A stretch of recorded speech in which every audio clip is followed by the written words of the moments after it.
Hi guys, welcome back to Psych Central. No, you were supposed to wave, all of you.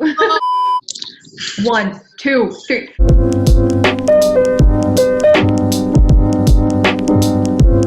Hi guys, welcome back to Psych Central for podcast number 2, where we're going to be talking about the stigmatization that surrounds mental health all over the world, but particularly in Pakistan. We're going to be talking you through the reasons of why stigma even exists. People dealing with mental problems, they are forced to believe that they should be ashamed due to their illnesses. But in reality, we as a society, we are the ones who should be ashamed to invalidate their feelings like that. So to start off the discussion, I'll be sharing a personal example with you guys.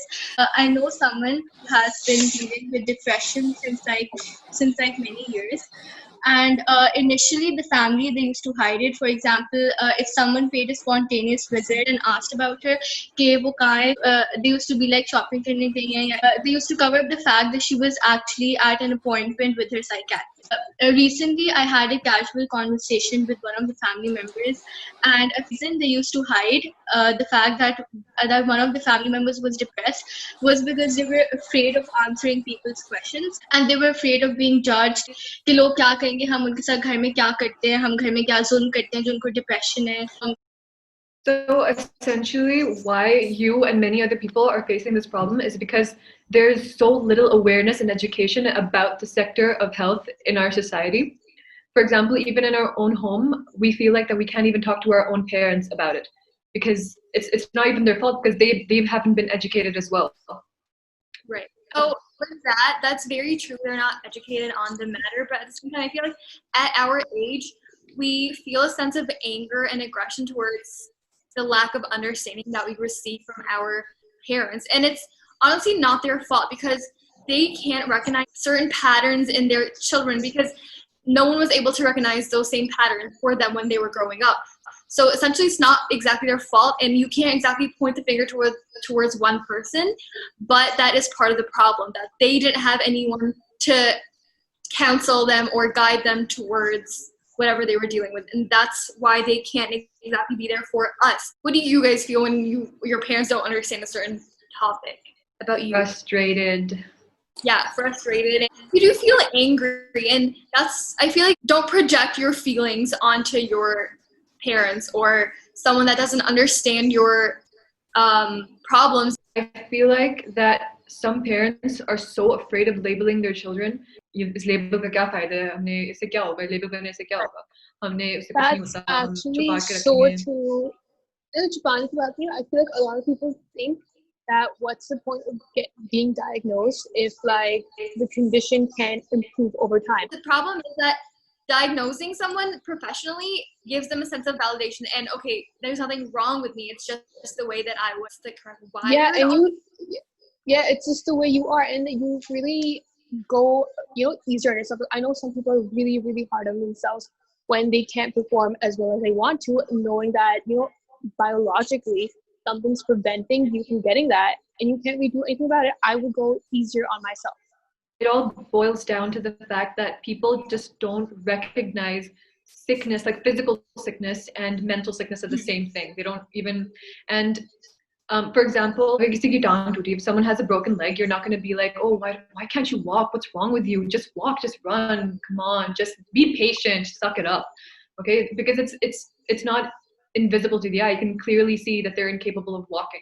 We tend to give more importance to physical health rather than mental health. Whenever we feel that there's something wrong with us, we're feeling off, we feel sick, we always go seek healthcare professionals. But why don't we do the same for our mental problems? When certain kids go up to their parents saying that, okay, I'm not doing the best, even if they're not depressed, we all have those low points in our lives.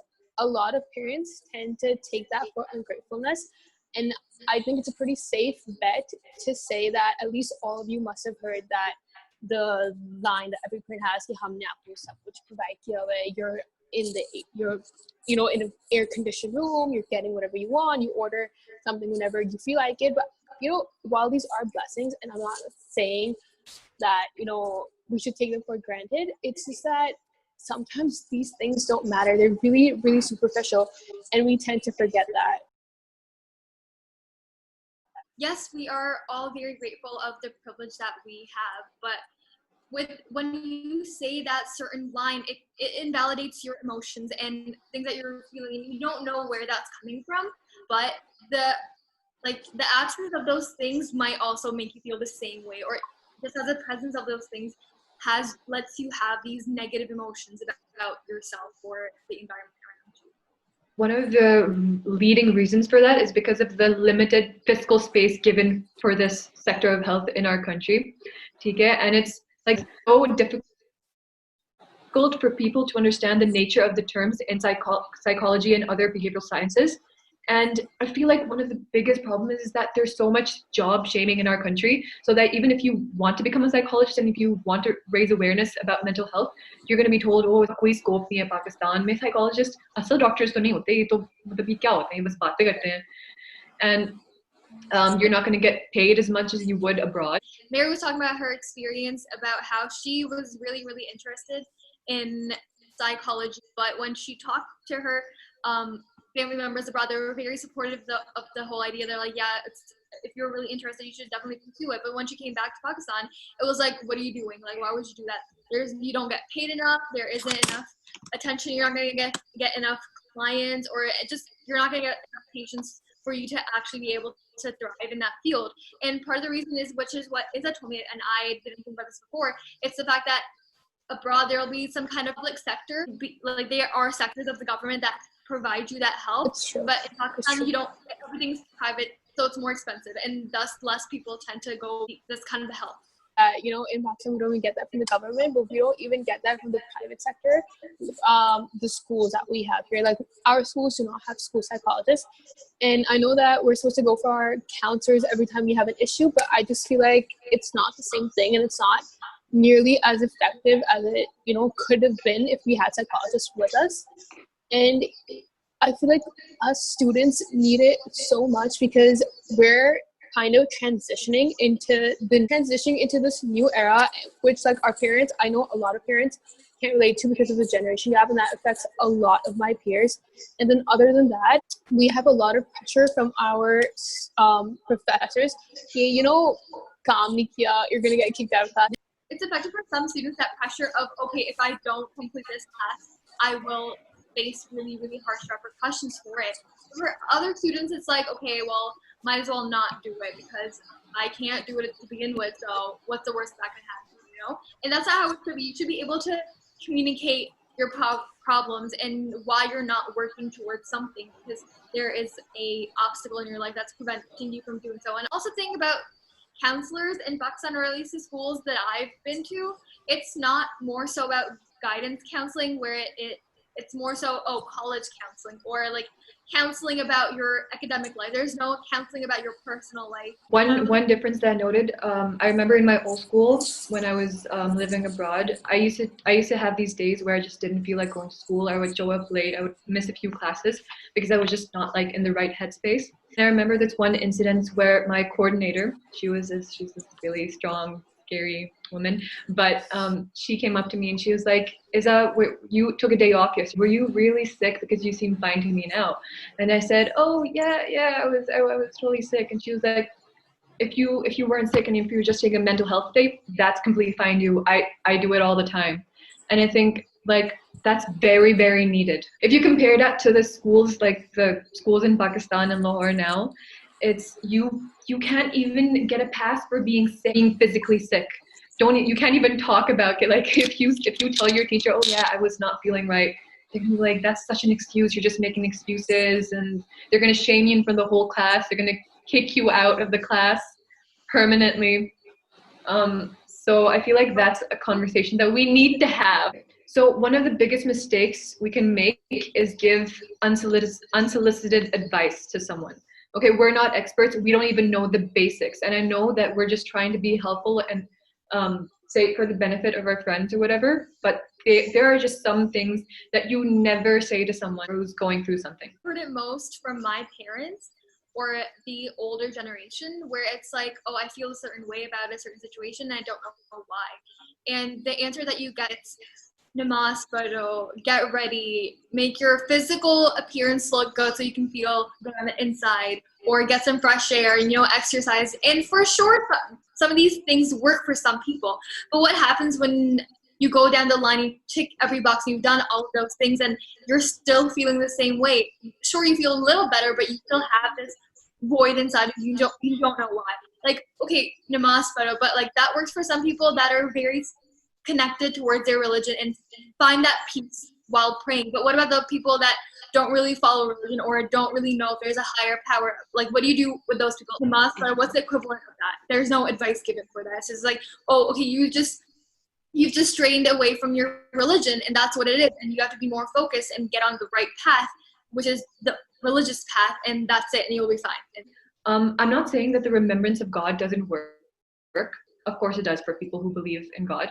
But making du'as are only part of the solution. Even when you're physically sick, you're supposed to medicate yourself, you're supposed to treat yourself, and you're supposed to make dua. It's like a combination of things. So you can't just be like, acha ye dua paro, aur phir magically tumhara ye depression theek ho jayega. There is an implicit judgment in these statements, and which is that you need to step up your game. You're not religious enough. Tum na shukriyo, you're ungrateful. And I know that you're trying to help, but what you're actually doing is invalidating the person's feelings and unknowingly putting the blame on them. You make them feel kind of dirty that, oh, अच्छा क्योंकि मैं इतनी religious नहीं हूँ, मैं इस्लाम मेरे साथ इस वजह से हो रहा है. And I just think that it kind of distances you. It kind of distances you more from your religion rather than pushing you closer towards it. So it's really counterproductive. I also feel like mental illnesses, they are often associated with supernatural forces. People also believe that interacting with the person who's suffering, it could be dangerous for them, and believe that these people, they belong in shrines where they're physically harmed to get rid of these possessions. I feel like this is really unfair because they're already suffering due to their illnesses, and then they suffer a lot more because of the society. And mentally ill people, they are often a subject of ridicule. You can also see that many mentally ill people, they are often associated with crimes, and all these factors, they just intensify the stigma around mental health. Okay, so another thing that I've noticed is the fact that we use the word trigger very, very lightly. And personally, I could say I'd be the first one to point the finger towards myself. It's like in our generation, it's like joked about. Okay, I'm about to say something really offensive, but don't get triggered. Like, maybe if you think about it in the way that, okay, maybe someone does get triggered because of that word, because of a past experience that happens to them, and it sets a chain reaction in your body, and you feel a certain very, very negative feeling towards what is about to be said. But instead, what we do is, okay, don't get triggered, bro. Like, it's okay. We're just joking around, and it's like, okay, maybe I shouldn't have said whatever I'm about to say, even though you're adding the don't get offended or don't get triggered. It doesn't really help the situation, because they're gonna feel that feeling regardless of whatever warning you give before. That's a really big issue, because it takes away from the person's experience and takes away from the fact that they went through something really traumatic that they probably won't be able to forget for a really long time. And I feel like that's a really, really big problem that our generation and I personally have done. I feel like this ignorance, it leads to self-destruction and harmful coping mechanisms of the people who are suffering from mental illness. For sure. And when you don't provide them with the attention that they need, they're gonna, not they as in us, like our society, they're gonna bottle away our emotions and bottle away our feelings, and it'll turn to a vicious cycle, and will be the same problems that we're talking about. We won't be able to provide assistance to our future generations and generations below us. Unfortunately, there are very few people, especially in Pakistan, that are privileged enough to be able to talk about their mental health problems. That includes us.